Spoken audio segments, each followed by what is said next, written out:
Hey guys, thanks for stopping by Gregsbeerreviews today. Yeah, the old clock says it's 5 o'clock. Beer 30. Let's go see what's in the fridge today.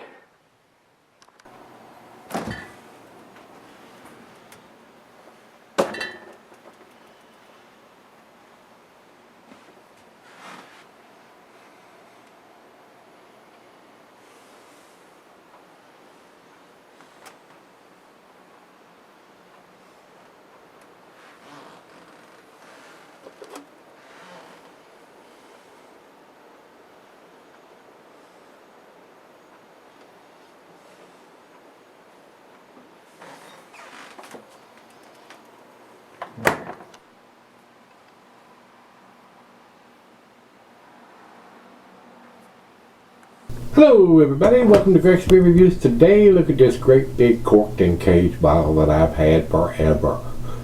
I've had this beer for a long time, guys. As far as I can tell, looking at Beer Advocate, they've been brewing this beer for a long time. And they have believe it or not, they have a bunch of different years listed here from 2008 up to 2014. So I don't know if 2014 was the last one they produced or not. I don't have that information, but I've had this one a long time. And the ABV on this bottle says it's 10.7%. And what scares me more, because it's a corked and caged bottle, it says it is 100% bottle re-fermented. So they bottle this flat and throw some champagne yeast in there where it can work in the bottle and re-ferment. Ew, that's a scary thought. Sometimes these corked and caged bottles, when they are re-fermented like that, they come out very easily and they spew all over the damn place. So I'm hoping this is not going to happen, but if it does, it's going to piss me off probably. They have a 10.7 listed for 2008, and they have a 10.7 listed for 2011. On the back of the bottle, it has a little date code thing on there, and it has 3001. So I don't know if it's 2011 or not. I don't know what that 1 stands for. I'm pretty sure it's not a 2008.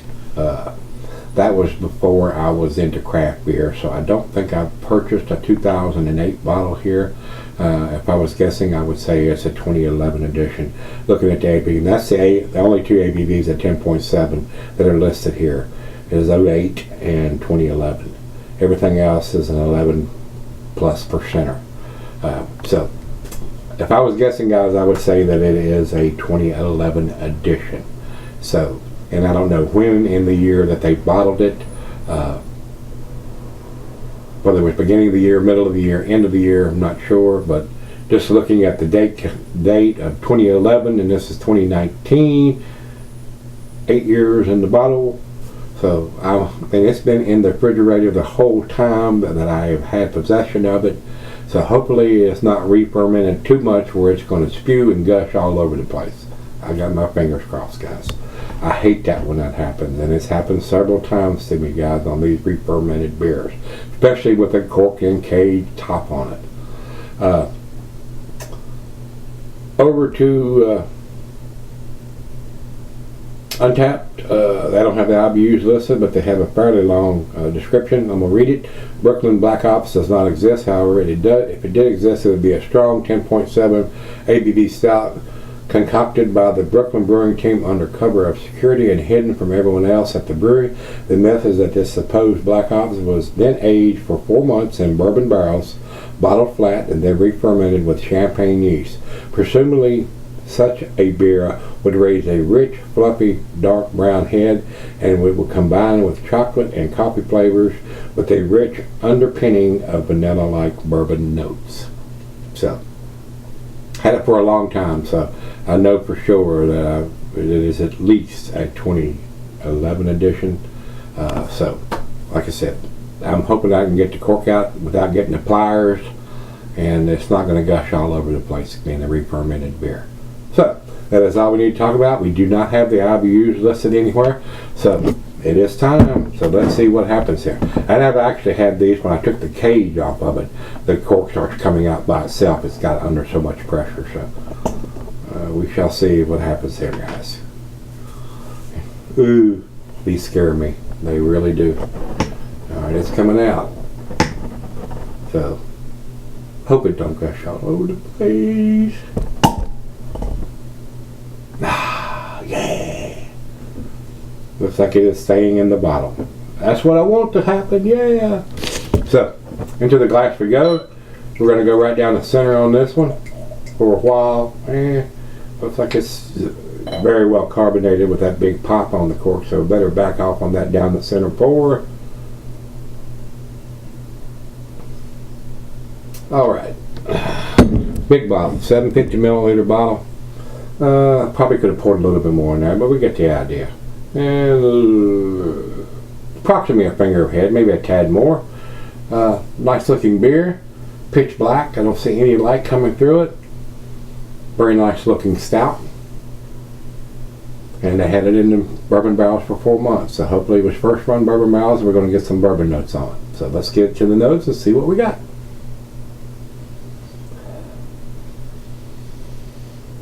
Not a lot. Rich roasted malt. Slight hint of some bourbon. Very, very slight. But it's cold out of the fridge. Those bourbon notes may open up and get a little more prominent when we get to the back end and come back for the final chug. Black molasses, a little bit of bittersweet chocolate. It may even be some dates, plums, figs, or raisins in there. I was hoping for a little more bourbon notes than what I'm getting. I can detect a little bit, but not much. To me, they maybe should have left it in there longer than 4 months, but that may be where they wanted it to be and didn't want the bourbon notes overpowering everything else.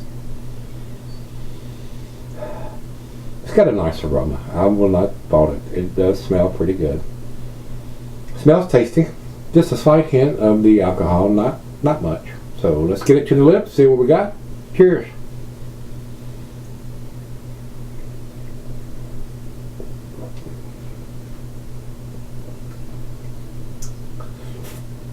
Slight hint of some bourbon in there, not a lot. Roasted malt, black molasses. I'm getting basically the same thing on the nose that I'm getting on the taste. Little bittersweet chocolate. Maybe some dark fruit in there too. We're gonna let it warm up, get cold right out of the fridge, and see if those dark fruit notes come out a little bit more. Maybe the bourbon notes, I'm hoping. Very smooth for an almost 11%er, 10.7.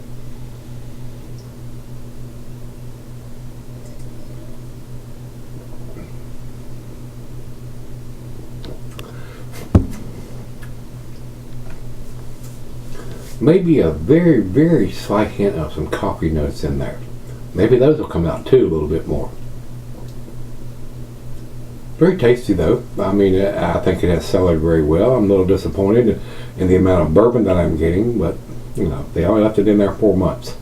So, and hopefully it was a first run barrel that never had beer in it before, but I don't have that information either, guys. So let's pour her a glass and we'll sip on this one for a little bit and we'll come back and see where it drops in the scale on this old Brooklyn Brewery Black Hops. 2011, I think. Alright guys, I'm back. Been sipping on it for about an hour or so now. Nice placing is left on the glass. The bourbon notes are not what I was hoping it to be. I would probably not buy this beer again, but it is a well-made beer for almost an 11%er. I want to taste more of the bourbon. If I'm paying a premium price for a bottle, and not only that, a big 750 milliliter bottle, I want to taste the bourbon notes a little more prominent than what I'm getting on this one now that it's warmed up to room temperature. They're just not there. They're very subtle. They're very subtle for something that's supposed to be bourbon barrel aged. If I had more bourbon notes on this beer, it'd probably get a better grade than what I'm going to give it. And as far as I can tell, I think this may be a 2011 edition from what I'm seeing on the back of the bottle and knowing when I bought it. It's just a guess because it doesn't have that information on it, just that 3001 on that bottom date code, little sticker on the bottom of the barcode.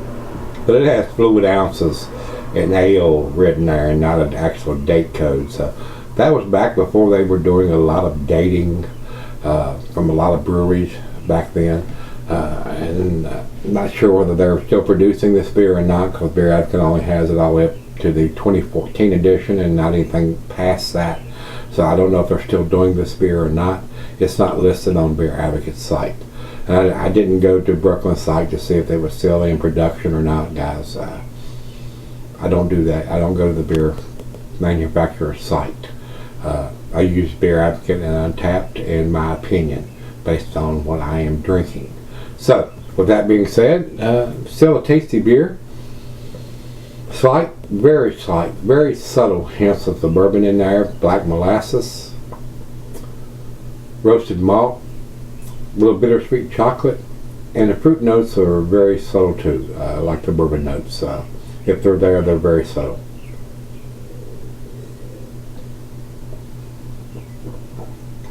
It was very easy drinking for an almost 11%er. Very well done. I would like to see more bourbon notes. If you're paying for a bourbon barrel aged beer, I want to be able to smell that and be able to taste that to justify the price for those beers being set in the barrels for however long. This one, 4 months. Little lackluster, like I said. Don't think I would buy it again. Final chug.